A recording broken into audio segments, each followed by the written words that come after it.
반갑습니다, 여러분. 자원개발의 실제라는 주제로 여러분들과 함께 오늘 수업을 진행하게 될 한국모험가협회 황신혜 상임이사입니다. 자원개발의 이제 현장에서 벌어지는 일들이죠. 특히 NPO 현장에서 벌어지는 일들인데, 이 자원개발의 정의, 그리고 그 실제로 이것들을 잘 추진하기 위해서 어떤 내용들이 필요한지 같이 한번 들어보도록 하겠습니다. 먼저 용어가 필요하죠. 자원개발, Resource Development라고 이야기를 합니다. 이게 모금이랑 어떻게 다른 용어인가? 이 설명은 반드시 필요한 것 같아요. 자원 하면 resource라고 얘기를 하는데 자원엔 여러 가지가 포함이 됩니다. 뭐 가장 쉬운 건 돈이죠. 돈이면 뭐든지 다 필요한 걸 구입을 할 수 있습니다. 근데 우리가 이런 활동 현장에서 필요한 자원들은 인력도 있습니다. 그리고 물자도 있습니다. 여러 가지 물건, 상품, 서비스, 그리고 다양한 일을 수행할 줄 아는 전문적인 능력을 가진 사람들. 그래서 여러 유형의 사람들이 다 포함이 됩니다. 네. 어 사람과 물자와 자원들이 다 필요한 거죠. 그렇다 보니까 이 음 펀드를 구성을 한다라는 건 결국 그런 자원들에게 자원들을 공급하기 위해서 필요한 돈을 모은다라는 게 펀드레이징인데, 자원을 직접 주면 안 되냐라는 것도 있습니다. 물론 가능합니다. 그래서 기업들도 돈을 주기도 하지만 기업들이 생산하는 물품, 서비스 이런 것들을 직접 주기도 합니다. 그러니 인제 모금은 우리가 돈을 받아서 그 물자들을 우리가 공급을 하고 인력도 고용을 해서 쓰는 이런 형식의 자원 공급 방식인 거고, 인제 그 물건들을 우리한테 돈이 아닌 형식으로 직접 주는 것도 자원 개발의 범위에 포함이 됩니다. 그러니까 우리는 모으는 사람 입장에서 그거를 자원을 받을 것이냐 돈을 받을 것이냐 이런 거에 따라서 인제 펀드레이징, 리소스 디벨롭먼트 이렇게 구분을 두는 경우도 있는데, 요즘은 그거를 구분해서 이야기를 하지 않습니다. 모금 그러면 인제 돈, 거기에 필요한 모든 자원 이런 것들을 다 동원해서 받는다라고 보시는 게 맞을 것 같아요. 그래서 우리가 모금이란 용어를 쓸 때 사회 문제 해결을 위한 활동에 필요한 인적, 물적, 비가시적 자원을 가진 사람들이 그 활동을 하는 사람들을 지지하고 참여하고 자원을 제공할 수 있도록 유도하는 모든 활동들을 모금이라고 합니다. 그러니까 인제 이게 자원 개발이라는 용어하고 크게 다르지 않다 이렇게 보시면 될 것 같고요. 이제 모금이라는 용어와 기부라는 용어가 있습니다. 비슷하게 쓰이죠? 근데 달라요. 도네이션은 내는 사람 입장입니다. 그래서 자선 또는 공공사업을 돕기 위해서 돈이나 물건을 대가 없이 내놓는 거를 도네이션이라고 합니다. 주는 사람 입장입니다. 근데 기부를 받는 사람 입장에서 그것들을 요청을 하고 모으는 행위, 이것들을 모금이라고 할 수 있습니다. 그러니까 우리가 모으는 행동을 하기 때문에 그 사람들이 도네이션을 하는 거죠. 그러니까 주고 받고 하는 서로의 양면, 동전의 양면처럼 동시에 벌어지는 일이다 이렇게 볼 수 있을 것 같습니다. 서로 다른 일이 아니라 입장차가 있다라는 겁니다. 자, 그러면 우리 NPO의 활동으로 한번 들어가 볼까요? 근데 여기도 또 용어의 문제가 나오네요. NPO 뭐냐? Non Profit Organization을 줄여서 NPO라고 얘기를 합니다. 많이 들어본 용어죠. 근데 NGO라는 용어도 있습니다. Non-Government Organization. 그래서 정부가 아닌 기관. 네. 정부처럼 일을 하는데 정부가 아닌 기관이라는 뜻도 되지만, 이제 정부가 해야 할 일을 정부가 하지 않은 것들을 우리가 하는 것들이 또 NGO에 이르기도 해요. 그러니까 정부는 아니면서 정부하고 비슷한 협력 체계를 가진 기관이다라는 겁니다. 근데 정부하고는 다릅니다. 근데 인제 대체로 이 정부가 하지 않는 일을 자발적으로 하는 이런 단체들이 또 프로핏을 추구하지 않기 때문에 이름은 비슷합니다. NPO가 됐든 NGO가 됐든 다 시민단체 또는 이제 비영리 단체 이런 것들을 일컫기를 합니다. 근데 이 NPO의 활동의 기본적인 사회 구조를 한번 들여다보면 여러분들이 이해가 빠르실 거예요. 보통 우리 NPO가 맨 먼저 생겨날 때는 어떤 사회에서 문제를 인식을 합니다. '아 요즘 인권이 문제야.' 뭐 또는 장애인이 살아가기 위한 환경에 여러 가지 여건이 부족한데 정부는 그런 것들에 대한 솔루션을 충분히 공급하지 않아. 이렇게 생각하는 사람들이 문제 의식을 제기를 하는 거예요. 아, 이게 문제가 필요해요. 누군가가 그 역할을 해야 되는데 우리 사회에 역할이 없어요. 그리고 우리가 그걸 이런 방식으로 해결해야겠어요 하고 문제를 제기를 하고 어떤 식으로 해결할지 그 변화의 동인을 제시를 합니다. 그게 바로 코즈라고 얘기를 하죠. 우리는 이것들을 목적 사업 이렇게 얘기를 합니다. 어떤 문제를 해결하기 위한 사업의 방식, 코즈입니다. 근데 그것들을 해결하려다 보니 그냥 한 사람이 집에 앉아 가지고 뚝딱 할 수 있는 게 아닌 거예요. 그러니까 뜻을 모읍니다. '아, 우리 같이 생각 있는 사람들 모이자.'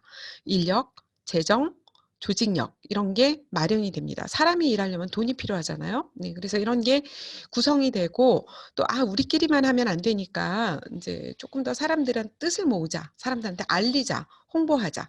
하는 차원에서 사람들한테 옹호 활동을 합니다. 애드보커시예요.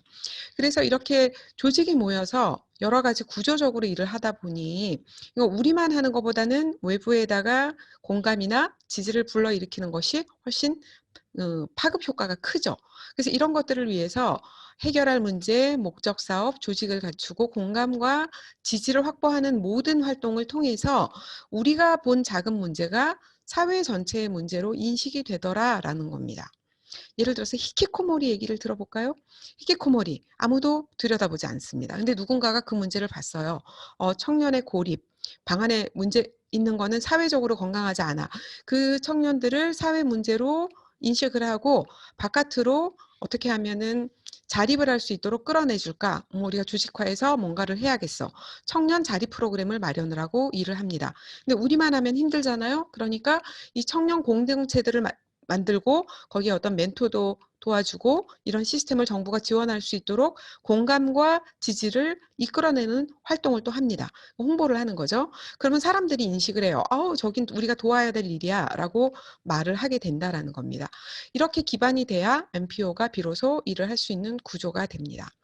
그럴 때 이렇게 NPO, NGO들의 활동을 할 때 기본적인 흐름이 있어요. 첫 번째, 우리가 하는 그 목적 사업을 그냥 하고 싶다고 해서 집안에서 꽁냥꽁냥하고 끝낼 수는 없다라는 거예요. 최소한 우리가 칼을 뽑았으면 어떤 사회 변화를 이끌어내야 된다라는 거죠. 소셜 임팩트입니다. 소셜 임팩트 또는 트랜스포메이션 사회 변혁 그게 뭐가 됐든지 간에 우리가 하기로 한 그 사업을 제대로 설계를 잘하고 그 실제로 좋은 의미를 결과를 뽑아내는 것 그게 사업의 전문성이라고 할 수가 있습니다. 그럼 예를 들어서 그런 청년 사업을 하는 기관이다 그러면은 청년 사업에 대한 프로그램과 뭔가 할 수 있는 기초가 있어요라고 하면 사업의 전문성이 있어요라고 이야기를 할 수 있다라는 겁니다. 근데 주먹구구를 하는 게 아니라 그렇게 제대로 된 사업의 성과를 낼 수 있는 사업적 구조를 가지고 있다면 틀림없이 시민들에게 이렇게 이야기할 수 있을 거예요. "우리와 이걸 함께 해 주십시오. 우리가 청년 사업을 이렇게 합니다. 당신이 할 수 있으면 자원봉사도 좋습니다. 멘토 함께 해 주십시오." 또 멘토를 못 하시는 분들 괜찮습니다. 자원 제공을 해 주실 수 있을 거예요. 공간이 있으신 분들은 공간을 주실 수도 있을 거고 뭐 홍보, 디자인 이런 걸로 함께 해 주셔도 됩니다.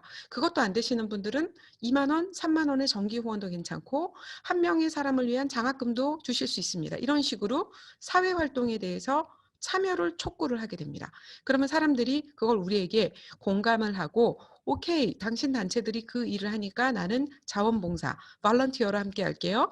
involvement, engagement 참여 또는 관여 이런 형태로 저도 함께 하겠습니다." 하면서 자원을 공급하는 동시에 우리가 그 일을 하는 것에 대해서 위탁을 해 주게 됩니다. 맡기는 거죠. 그러면 이렇게 NPO를 중심으로 우리가 시민들과 함께 서로 같이 일을 한다라는 건 우리가 일을 하는 걸로 보여주고 시민들은 그것을 믿고 맡기면서 자원을 우리에게 공급을 해 주는 형태로 일을 하게 됩니다. 아, 이 구조 자체가 모금 구조라는 거죠. 그럴 때 꼭 발생되는 한 가지 요소가 있습니다. 사회적 신뢰가 기반이 되지 않으면 우리가 시민들의 지지를 올바로 얻어내기가 어렵다라는 거예요.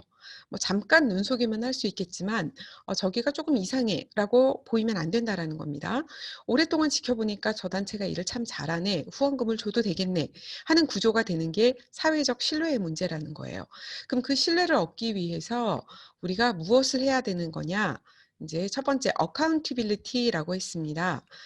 책무성이라는 뜻이에요. 두 번째 transparency라고 돼 있습니다. 투명성이라는 뜻이에요. 예, 투명성은 다른 말로 정보 공개라는 뜻도 됩니다. 세 번째 퍼포먼스, 예, 성과죠. 네, 실행 성과라고 얘기를 합니다. NGO가 일을 하면서 돈을 받죠. 그럼 돈을 어떻게 썼느냐는지에 대해서 회계적 책무성을 갖습니다. 그래서 장부를 잘 쓰고 영수증을 잘 관리를 해서 그 돈이 어디다 쓰였는지 공개를 하는 게 굉장히 중요하다라는 거죠. 두 번째 이 트랜스페런시 정보 공개, 돈을 어디다 썼느냐도 중요하지만 우리가 어떤 방식으로 일을 하는지, 단체가 어떻게 운영이 되는지에 대해서도 정보 공개가 필요하다라는 겁니다. 그리고 세 번째 퍼포먼스가 있어요. 네, 퍼포먼스. 네. 우리가 어떻게 일을 해서 좋은 성과를 얻어냈는지에 대해서 이제 보여주는 겁니다. 근데 일을 했는데 돈을 썼는데 사업에 성과를 못 냈다. 이거 문제라는 겁니다. 그래서 성과로 보여주는 일, 어떤 것인가 인제 우리가 알아봐야 될 것 같습니다. 그리고 또 MPO의 대외 협력 관계라는 걸 우리가 조금 들여다봐야 돼요. MPO의 대외 협력 관계는 네. 제가 글씨를 좀 가려서 이렇게 돌려 보았습니다.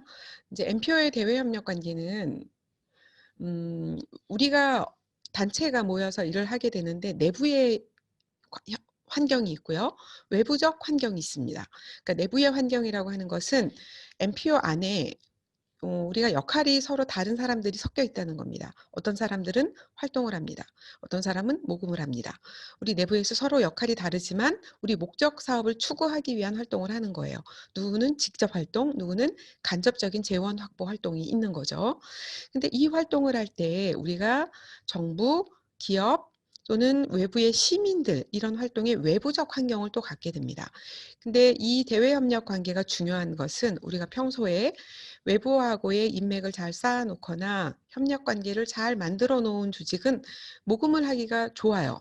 근데 이런 외부 관계가 안 좋고 브랜딩을 마련을 해 놓지 않고 홍보를 못 하고 또 사업의 전문성을 외부에다가 충분히 알리지 못하고 내부에 시스템을 갖춰 놓은 곳들은 모금을 하기가 어렵다는 구조를 말씀을 드리는 겁니다.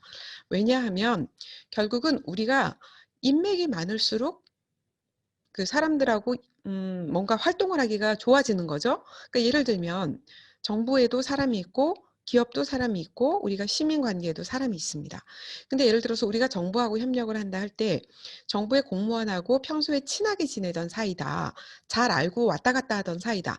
하는 경우에는 정부한테 필요하면 사업을 제안을 할 수가 있습니다. 그러면 평소에 알고 지내던 사이라면 그리고 우리가 일을 잘하는 기관이라고 평가받고 있다면 정부는 우리의 제안을 쉽게 억셉트할 거라는 거예요. 그래요. 거기 원래 잘했잖아요. 우리하고 친했잖아요. 이런 일도 하신다고요? 우리가 뭘 도와드리면 될까요?" 하고 이야기를 할 수 있다라는 겁니다. 근데 우리가 집안에서만 앉아 가지고 정부도 만나지도 않고 기업도 만나지도 않는 관계라면 정부가 거기가 무슨 일을 하는지 잘 모르니까 지원이 잘 안 된다라는 거죠. 그래서 일을 잘하는 NPO들의 리더십들은 대외 관계를 굉장히 잘합니다. 정부 활동에도 나서고 기업 활동에도 나서고 외부 파트너들하고도 협력을 굉장히 많이 하는 관계가 된다라는 거예요. 근데 그 관계가 대외 협력 관계가 무너지면 이런 외부적인 확장 구조를 할 수가 없기 때문에 모금하는 활동에도 제약이 굉장히 커지더라라는 겁니다. 기업은 기업의 지원금을 우리한테 줄 수가 있습니다. 역시 평소에 우리가 활동을 하면서 기업과 관계를 잘 맺어 놓으면 기업의 프로포절을 써서 돈을 받는 게 쉬워져요. 근데 우리가 이걸 안 하면 또 무너진다라는 겁니다.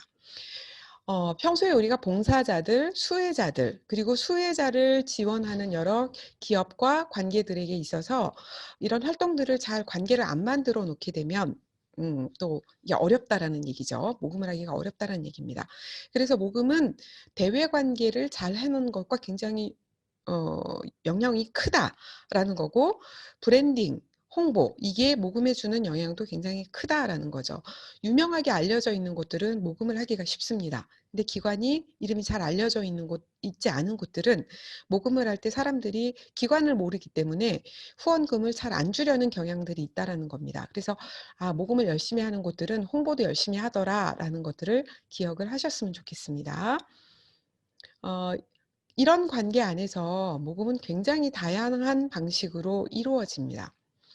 실제로 모금하는 활동들을 쪼개서 보면 뭐 모금함을 설치한다든가 이메일을 보낸다든가 전화를 한다든가 또는 프로그램 상담을 한다든가 또 기부자에게 감사를 하기 위해서 이벤트를 한다든가 온라인 디지털 업무, 기부금 통계를 내는 업무, 기부자에게 예우, 상담 이런 것들을 해 주는 업무들이 다 얽혀 있다라는 겁니다.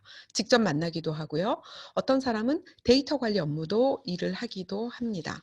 아 이렇다면 모금은 한 가지 일이 아니네요. 네 맞습니다.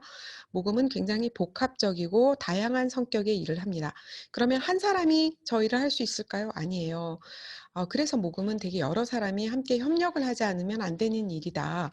굉장히 많은 인적 자본이 필요하다라고 이야기를 할 수가 있습니다. 자, 그러면 이제 모금을 담당하는 그 직무로 얘기를 한번 해볼게요. 모금을 하는 것이란 뭐냐? 첫 번째, 기부자들에게 정보를 제공하는 일이 모금에 속합니다. 두 번째, 기부자들이 참여할 수 있는 방법을 제시하는 겁니다. 이건 굉장히 다양해요. 행사를 할 수도 있고요. 자원봉사를 모집을 할 수도 있습니다. 또 기부자들에게 여러 가지 후원을 여러 가지 방식으로 할 수 있도록 안내하는 일도 여기에 속합니다. 또 직접적으로 기부를 요청하는 일도 있습니다. 또 기부금의 집행을 조율하는 일도 있습니다. 왜냐하면 돈을 받으면 잘 써야 되겠죠. 근데 돈을 잘 쓸 수 있도록 예산을 배정하고 사업부서에다가 그 돈을 내려보내는 일도 중요하다라는 겁니다. 그리고 실제로 그 집행된 결과 돈이 어떻게 잘 쓰였습니다라고 그 결과를 보고하는 일도 중요합니다. 아울러서 기부자들이 우리한테 만족하고 지속적으로 관계를 유지하도록 하는 일도 중요합니다. 저절로 기부자 관계가 유지되지는 않습니다. 또 그런 것들을 하려면 여러 가지 데이터들을 축적하고 분석하고 활용하는 일이 보조적으로 필요합니다. 기부자가 과거 10년 동안 2만 원씩 꼬박꼬박 내셨다라는 데이터와 그게 있는 기관과 그게 없는 기관들은 차이가 많이 난다라는 겁니다. 기관의 모금 관련 정책과 전략을 수립하고 관리하는 일들을 또 모금에 포함시키기도 합니다. 제가 약식으로 이렇게 얘기를 했는데요. 이외에도 모금의 업무는 상당히 여러 가지 종류들이 속해 있습니다. 와. 그러면 제가 이걸 다 배워야 되나요? 다 알면 다 좋은데 보통은 한 가지씩 업무들을 배워가는 과정을 거치기도 하죠. 네. 이러한 모금의 여러 가지 각각의 내용들을 이제 다루어 봤고요. 그 안에서 우리가 진짜 모금을 한다 할 때 우리가 어떤 태도들을 갖춰야 되냐, 모금에 대한 태도들을 좀 얘기를 해 볼게요. 이 태도가 어떠냐에 따라서 모금에 힘이 생기기도 하고 그렇지 않기도 합니다. 첫 번째 우리가 갖춰야 되는 태도 중에 하나가 비영리 단체들은 스스로 인제 우리가 도움이 필요한 존재가 아니라 도움을 주는 존재로 외부에다가 알려야 된다라는 거예요. 예를 들어서 우리가 되게 가난해 가지고 돈이 없어서 못 먹고 또 월급도 못 받고 그런 존재예요. 그러니까 "돈 주세요." 이렇게 얘기를 하는 게 아니라 우리가 사회적 변혁을 굉장히 크게 일으키고 있어요.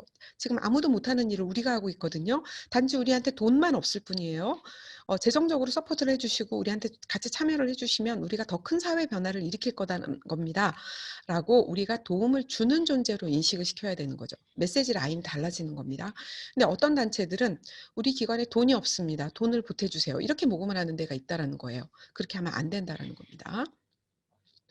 두 번째, 비영리 단체에 주어지는 기부금은 비영리 단체에 주는 돈이 아니라 단체를 통해 지역 공동체에게 전달되는 것임을 알아야 된다라는 겁니다.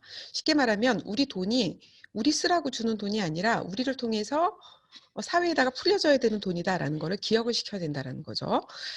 우리 스스로 '이게 우리 돈이다.'라고 생각하면 모금을 하기가 어려워져요. 우리가 이 돈을 받지만 이게 우리를 통해서 사회의 건강한 방식으로 풀려지는 겁니다.'라고 우리도 그렇게 알아야 되고 사람들에게도 그렇게 설명을 해야 됩니다. 세 번째는 기금 목표액뿐만 아니라 프로그램의 성과에도 초점을 맞춰야 됩니다. 모금을 할 때 기금 목표액을 설정하는 건 매우 중요해요. 왜냐하면 기금 목표액을 정하지 않으면 안 모이거든요. 그리고 목표가 달성이 안 되더라도 크게 상관이 없어요. 근데 올해 안에 우리가 3억을 모금을 해야 됩니다.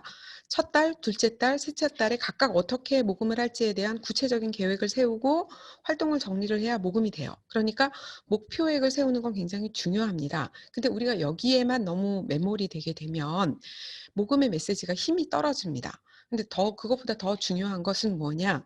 돈을 가지고 어떠한 변화를 일으키겠다, 그리고 어떻게 성과를 내겠다 하는 이 사업에도 초점이 있어야 된다는 겁니다.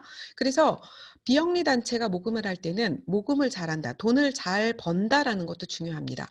두 번째는 그 돈을 잘 써서 어떤 성과를 내겠다 하는 쓰는 것에도 관심을 가져야 된다라는 거죠. 잘 버는 일과 잘 쓰는 일 두 가지 다 중요하더라라는 겁니다. 네 번째, 모든 기부금은 사회적인 투자이고 기부자는 사회에 대한 투자자임을 인식시킨다라는 겁니다. 기부금은 인제 우리한테만 주는 돈이 아니라 '사회 변화를 위해서 일으키는 투자이다.'라는 것을 우리가 알아야 된다는 거고요. 기부자, 당신의 돈은 그냥 쓰여지고 없어지는 돈이 아니라 '우리 사회에다가 투자하는 돈입니다.'라는 거를 이야기를 해야 된다라는 겁니다. 근데 많은 단체들이 간과를 하고 있죠. 그냥 돈 버는 데 집중을 해서 너무 돈돈돈 한다는 겁니다. 근데 그게 아니라 '사회 변혁에다가 포커스를 맞춰라.'라는 겁니다. 피터 드러커라는 유명한 경영학의 그루 선생님이 이렇게 얘기하셨죠. "대다수의 비영리 단체들은 도움이 필요하다라고 강조하는 게 최선이라고 생각하지만 국민들은 '자, 너희가 한 일의 결과를 보여줘라. 퍼포먼스가 좋으면 기부금을 주겠다.' 이렇게 국민들은 생각을 한다라는 거죠. 그러니까 우리가 메시지를 바꾸는 게 좋다라고 피터 드러커도 이야기를 했습니다. 자, 이런 측면에서 모금을 한번 정의를 내려 볼게요. 모금은 교육입니다. 이 말은 인제 우리가 단체가 하는 일에 대해서 알려야 된다라는 겁니다. 예. 모금의 정의에 대해서 인제 모금의 기능이죠. 어떻게 하면 모금이 무엇이냐, 모금의 특징에 대해서 한번 살펴볼게요. 모금은 교육이다. 네. 모금은 관계 형성이다. 책임의 부담이다. 뭐 이런 식의 정리가 있어요. 하나씩 설명을 좀 해 보겠습니다. 우리가 모금을 하기 위해서는 왜 모금을 해야 되는지 사람들한테 먼저 납득을 시켜야 돼요. 이게 누구를 위한 거냐? 청년들을 위한 거냐? 여성들을 위한 것이냐? 아니면 장애인을 위한 것이냐? 그러려면 왜 그 문제가 필요하냐? 어떤 것이 어려움이 있냐? 하는 식의 문제에 대해서 알릴 필요가 있습니다. 즉 우리가 하는 모든 활동들이 인제 사람들한테 먼저 그 문제 인식을 시키기 위해서 충분히 교육적인 내용을 포함을 하고 있다라는 거예요. 그래서 모금을 하는 것 자체가 일종의 교육적 성격이 있다라는 겁니다. 두 번째는 우리가 모금을 할 때 이제 관계 형성을 하게 돼 있어요. 그러니까 friend raising이라는 표현까지 있습니다. 쉽게 말하면 모금을 하기 위해서는 먼저 사람들을 알아가야 됩니다. 친근해 줘야 되고 관계 중심의 활동을 해야 됩니다. 그리고 우리의 브랜드, 우리가 하는 프로그램, 우리가 하는 사업 이런 것들을 먼저 사람들에게 인식시키고 가까워지는 노력을 하는 거죠. 그래서 모금은 관계 형성의 과정이다. 그리고 고액 모금으로 갈수록 관계 형성은 너무너무 중요해져요. 왜냐? 신뢰를 얻기 위해서 관계를 형성하는 활동이 항상 전제가 되거든요. 그래서 모금은 관계다 이야기를 합니다. 세 번째로 모금은 책임의 분담이다라고 얘기를 합니다. 제가 아까 involvement라는 단어를 썼죠. 관여 뭐 이런 겁니다. 즉 우리가 이 사회 문제 해결을 하기 위해서 NPO가 이런 일들을 하지만 사실 그거는 혼자 할 수 없는 일이고 누군가 시민이 또는 이해관계자가 함께 해 가야 되는 일들이다라고 인제 그 역할들을 준다라는 거예요. 이를테면 저희가 인제 학교의 발전에 관한 문제, 후배들의 장학금을 지급을 관한 문제, 학교가 다 책임질 수가 없습니다. 그러니까 어떤 이미 성공하신 동문 선배님들께 가서 "후배들을 위해서 장학금을 좀 보태 주십시오." 하면은 그 학과 후배들에 관한 이야기가 동문들한테도 일종의 책임의 역할로 간다라는 거예요. 그래서 그런 책임을 학교 혼자 지는 게 아니라 선배들 그리고 교수님들 이런 식으로 거기 이해관계가 있는 사람들한테 "함께 합시다."라고 이야기하는 책임 분담의 과정이다라는 거죠. 네 번째, 모금은 부의 불균형을 반영을 합니다. 이제 되게 현실적인 문제라고 해요. 모금을 할 때 보면 고액 모금이 있고 소액 모금이 있습니다. 큰 돈을 기부하시는 분들, 또 작은 돈을 기부하시는 분들 다 있어요. 큰 돈을 기부한다고 더 크고 작은 돈을 기부한다고 더 무시당할 만한 그런 건 아닙니다. 다만 인제 우리가 돈을 모금을 하다 보면 막 한 프로젝트에 5억, 10억 이렇게 하시는 분들도 가끔 계세요. 그러면 우리가 모금을 할 때 그 한 분한테 굉장히 많이 의존이 되겠죠.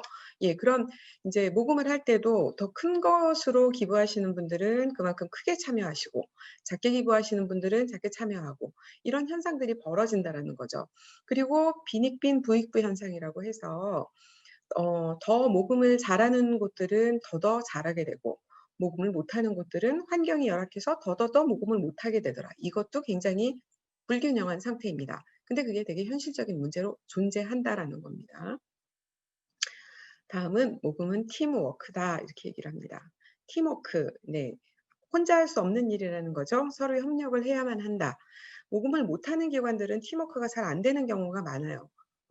담당자 혼자에게 맡겨 놓는 경우가 많거든요. 근데 모금은 혼자 할 일이 아니라 그 조직에 속한 모든 사람들이 각자 맡은 업무 분장이 사업일 수도 있고 뭐 기관의 관리, 운영일 수도 있고 인제 모금 담당자일 수도 있지만 사실은 모든 사람이 모금에 다 영향을 주더라. 그러니 전체가 함께 참여하는 것이 필요하다라는 이야기입니다. 전문적인 스킬이 필요하다. 네, 프로페셔널이다라는 겁니다. 이제 모금은 마케팅하고 좀 비슷합니다. 근데 마케팅을 안 해본 사람들이 마케팅적인 어떤 스킬을 잘 쓰기는 어려워요. 그러니까 모금을 하는 사람들은 마케팅을 좀 배워야 됩니다. 뭐 고객에 대해서, 고객 관리에 대해서 또는 여러 가지 뭐 커뮤니케이션 하는 방식이나 또 인제 스킨십하는 어떤 인간관계 기술 이런 것들을 종합적으로 모금하는 사람들은 갖추고 있어야 되는데 그렇기 때문에 약간 프로페셔널하게 가야 된다라는 거죠. 그다음에 모금은 일회성이 어떤 활동이 아니라 계속 연속되는 어떤 프로세스이다. 과정 안에서 변화가 일어난다라는 겁니다. 그리고 그 과정 안에는 후원자의 입장이라는 것이 존재가 하고요.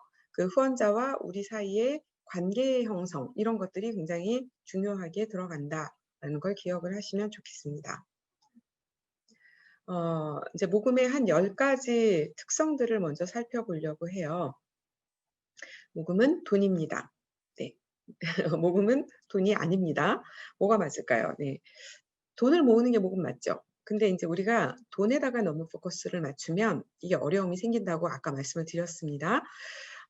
왜냐하면 돈은 자기 스스로 움직이지 않거든요. '돈 가진 사람의 마음이 중요하더라.'라는 겁니다. 돈을 가지고 있는 사람이 주고 싶은 마음이 들게 하는 게 모금 활동입니다. 그래서 인제 모금은 돈을 가진 사람에게 돈을 줌으로써 그 돈을 어떻게 사용하겠죠? 그 누군가를 위해서 돈이 쓰여지게 되는 이 구조 안에 있습니다. 그러니까 사람과 사람이 연결이 되는데 사람이 사람을 위해 사람에게 준다. 이렇게 되겠죠. 첫 번째 사람은 기부자입니다. 두 번째 사람을 위해 이거는 수혜 대상이고요. 세 번째 사람에게 돈을 준다. 그러면 모금하는 사람입니다. 이 구조는 여러 가지 이유에서 우리가 설명이 필요합니다. 첫 번째, 기부자가 어려운 사람한테 돈을 직접 주면은 약간 관계가 무너지게 돼 있어요. 약간 갑질이 일어날 수도 있고 불편한 상황이 될 수도 있습니다. 근데 중간에 통로를 통해서 가게 되면 그런 부분들이 좀 많이 줄어들게 되겠죠. 두 번째, 어 돈 없는 사람이 돈 가진 사람한테 직접 돈을 달라고 하기가 어렵습니다. 그러니까 중간에서 이런 사회적인 변화를 위해서 모금을 요청해야 되는 모금가의 역할이 필요하기도 합니다. 그래서 결국은 우리는 이 사람과 사람 사이의 관계성을 통해서 함께 사회의 어려운 부분들을 해결하자 하는 역할을 하는 사람들이 모금하는 사람이다라는 거를 기억을 하셨으면 좋겠습니다. 그래서 인제 모금을 오래 해본 사람들은 다 이렇게 얘기해요. "사람의 마음을 움직이는 게 관건이다. 사람하고 좋아져야 된다."라는 거죠. 인제 사람하고 좋아진다라는 건 그 사람하고 최소한 호감을 느끼도록 해야 되고 편안하게 신뢰를 형성하면서 같이 대화를 할 수 있는 관계가 돼야 된다라는 겁니다. 그러니까 "사람에게 어필을 해라."라는 게 첫 번째 굉장히 중요한 이야기입니다. 그다음 이제 두 번째 six right이라는 게 있습니다. 6 가지 적절한 것들이라는 뜻인데 인제 이 6 가지의 적절한 것이 뭐냐 네. 모금의 요소들이 있습니다. 모금하는 사람, 모금하는 대상, 기부자죠. 그다음에 타이밍, 뭐 금액, 방식, 그다음에 모금의 명분, 기부해야 되는 이유에 관한 이야기죠.